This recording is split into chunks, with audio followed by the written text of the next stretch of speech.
अबे अलीयुल मुर्तजा घोट अम्मा फातिमतुज़ ज़हरा कुंवर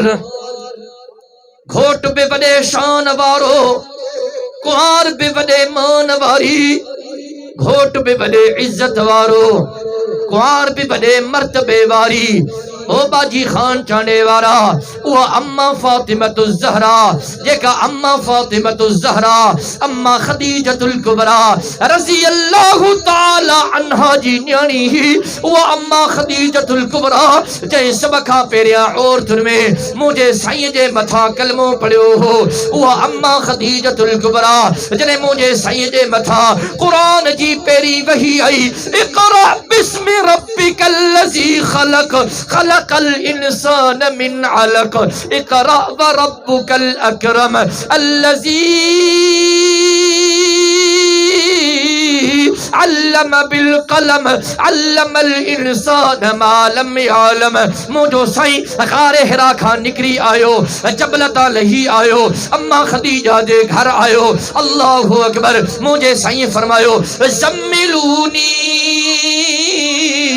ज़म्मिलूनी मुखे चादर में लिखायो मुखे कंबल में लिखायो ओ बाजी खान वारा इन मौके ते मुझे साईं के चादर में लिखाइण वारी कंबल में लिखाइण वारी अम्मा खदीजतुल कुबरा हुई वह अम्मा खदीजतुल कुबरा जे मदीने जे मीर के फरमायो हो ओ मुझा साईं तहां त गरीबन जा गमखार हो तहां त यतीमन जा यार हो तहां त मिस्कीनन जा मददगार हो साईं तहां परेशान न थियो मुखे रब में यकीन आ रब करीम तहां के दुखियो दी हुन ॾेखारींदो ओ मुझा साईं रब करीम तहां जे मथा कोसो वाव नाणींदो उहा अम्मा खदीजतुल कुबरा जे पंहिंजो सॼो माल मदीने जे मीर जे मथा कुर्बान करे छॾियो अम्मा खदीजतुल कुबरा अम्मा फातिमतुज़ ज़हरा जी अम्मा हुई उहा अम्मा फातिमतुज़ ज़हरा जेका मदीने जे मीर जी न्याणी ही उहा अम्मा फातिमा जने अम्मा फातिमा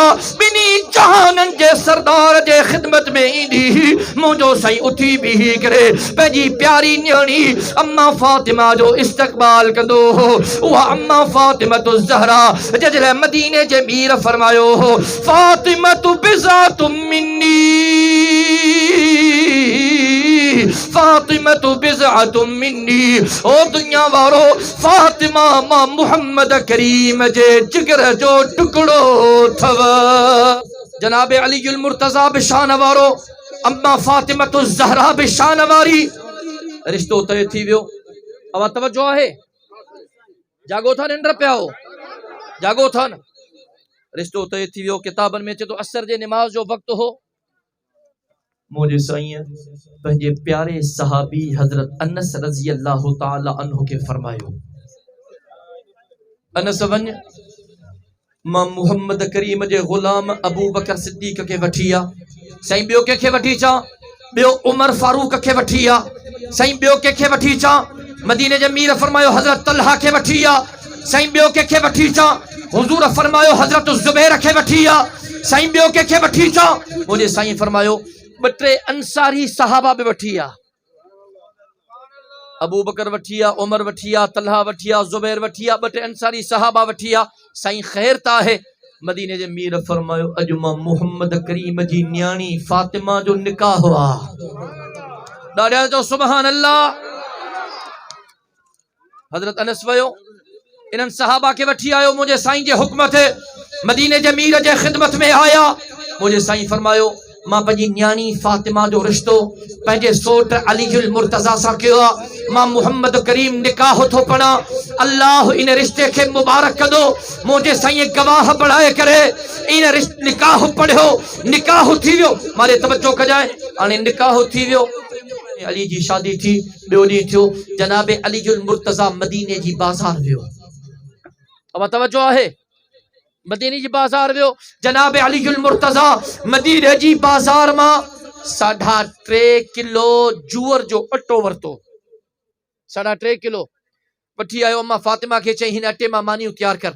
अम्मा फातिमा उन अटे मां मानियूं तैयार कयूं सोनी अली चो हे खारकु हिन खारकुन मां हलवो तैयार कयो हलवो तैयार थियो 3.5 किले अटे मां जेके मानियूं थियूं खारकुन मां जेको हलवो तैयार थियो सोनो अली उहे मानियूं खणी उहो हलवो खणी बाहिर सहाबा वटायो जेॾो मां अली जो वलीमो आहे किताबनि में अचे थो सबूरा सहाबा आया पर हिकिड़ो गिरह मानीअ मां पटियऊं उन हलवे मां ॿोड़े उहो गिरह खाधऊं इहो मुंहिंजे मुर्शिद अलीअ जो वलीमो हो।